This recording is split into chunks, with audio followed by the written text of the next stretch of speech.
पहिल्या चमत्काराच्या कथा, श्रद्धेचा दिव्य अनुभव. जय हरी विठ्ठल, जय हरी विठ्ठल. मित्रांनो, वैष्णव हो, मागील भागात आपण महाराजांच्या आध्यात्मिक जागरणाचा दिव्य अनुभव बघितला. आजच्या या भागात आपण त्यांच्या जीवनातील एक अद्भुत आणि प्रेरणादायी टप्पा बघणार आहोत.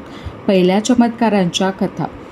मित्रांनो, जेव्हा एखाद्या संतांच्या अंतर्मनात ज्ञानाचा आणि भक्तीचा प्रकाश पूर्णपणे जागृत होतो, तेव्हा त्याचा प्रभाव फक्त त्यांच्या विचारांपुरता मर्यादित राहत नाही, तर तो त्यांच्या कृतीमधूनही दिसू लागतो.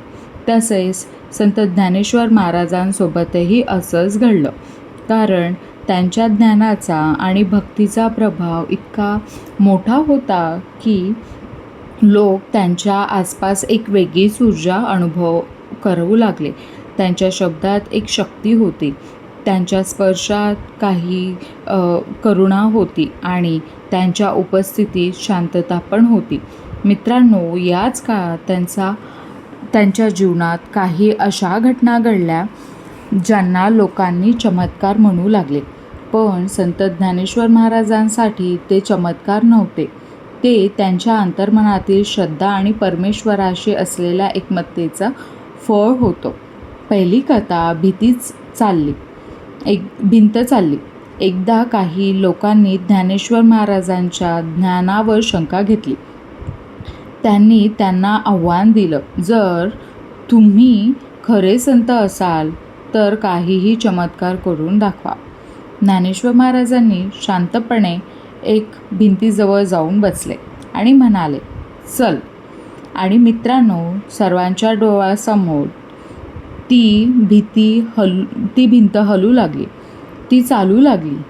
हा प्रसंग पाहून सर्वजण थक्क झाले.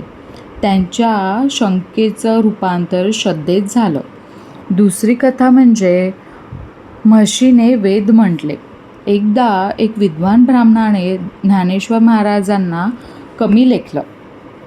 त्यांना वाटलं की लहान वयात इतकं ज्ञान असणं शक्य नाही. त्या महाराजाने ज्ञानेश्वर महाराजांची उपासना केली आणि उपासनेने त्यांनी विचारलं, तुम्ही म्हणता की सर्व जीवांमध्ये परमात्मा आहे, मग या म्हशीला वेद म्हणायला लावा. ज्ञानेश्वर महाराजांनी प्रेमाने त्या म्हशीच्या डोक्यावर हात ठेवला आणि म्हणाले, बोल.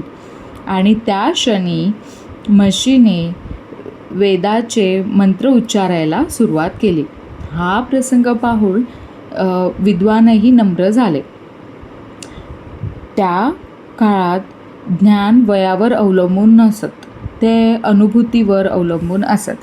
मित्रांनो, या चमत्काराच्या कथा ऐकताना एक गोष्ट लक्षात ठेवणं महत्त्वाचं आहे, ते म्हणजे ज्ञानेश्वर महाराजांनी कधीही स्वतःला सिद्ध करण्यासाठी चमत्कार केले नाहीत. त्यांनी लोकांच्या अहंकाराला नम्र करण्यासाठी हे घडवलं. त्यांनी श्रद्धा जागृत करण्यासाठी हे घडलं आणि सर्वात महत्त्वाचं, त्यांनी सर्वांमध्ये देव आहे हा संदेश देण्यासाठी हे घडवलं. त्यांचा प्रत्येक कृतीत एक सखोल अर्थ होता. मित्रांनो, या कथा आपल्याला केवळ आश्चर्यचकित करत नाही, तर त्या आपल्याला विचार करायला लावतात. आपण खरंच प्रत्येकामध्ये देव पाहतो का? आपण श्रद्धेने जगतो का की शंकेने? ज्ञानेश्वर महाराजांनी आपल्याला शिकवलं, चमत्कार बाहेर नाही, तो आपल्या श्रद्धेत आहे. त्यांच्या जीवनातील हा पहिला चमत्कारांनी समाजात एक नवीन विश्वास निर्माण केला. लोक त्यांच्या जवळ येऊ लागले, त्यांचं ज्ञान ऐकू लागले आणि अशा प्रकारे त्यांच्या आध्यात्मिक प्रवासाला एक नवीन वेग मिळाला. मित्रांनो, या भागातून आपल्याला एक सुंदर संदेश मिळतो, तो म्हणजे खरी शक्ती चमत्कारात नाही, तर ती श्रद्धेत आहे आणि जिथे श्रद्धा आहे तिथेच परमेश्वर आहे. पुढच्या भागात आपण पाहणार आहोत ज्ञानेश्वर महाराजांनी समाजात आपला संदेश कसा अधिक व्यापक केला. तोपर्यंत विठ्ठलाचं नाम घ्या, मन शांत ठेवा आणि जय हरी विठ्ठल, जय हरी विठ्ठल म्हणत राहा.